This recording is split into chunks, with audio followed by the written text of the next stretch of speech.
In today's video, I'm going to teach you how to save custom transitions and presets in Davinci Resolve. If you're spending a lot of time tweaking transitions to get that perfect look, this tutorial will show you how to save those custom settings for future use, making your editing more efficient and your workflow smoother. To kick things off, open Davinci Resolve, a powerful tool renowned for its comprehensive video editing capabilities. Once you have Davinci Resolve open, select a project to work on. It might be a current project you're in the middle of or a new one that you're just starting. After selecting the project, you'll be directed to the main interface, a hub of creative opportunities. Once you are in your project, navigate to the Edit page.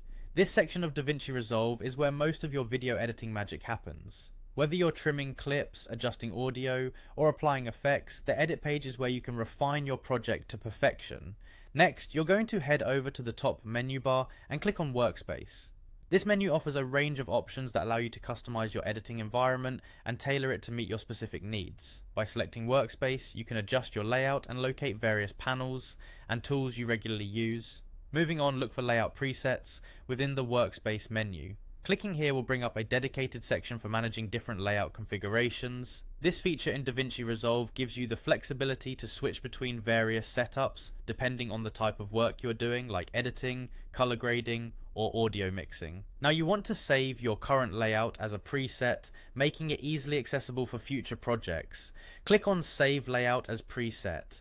This step is crucial because it ensures that you have a quick shortcut to all your independent workspace customization without having to set everything up from scratch each time. Once you've saved your layout, take a moment to name it something descriptive. Choose a name that's easy to remember and indicates what the layout is for, like color grading setup or edit workspace.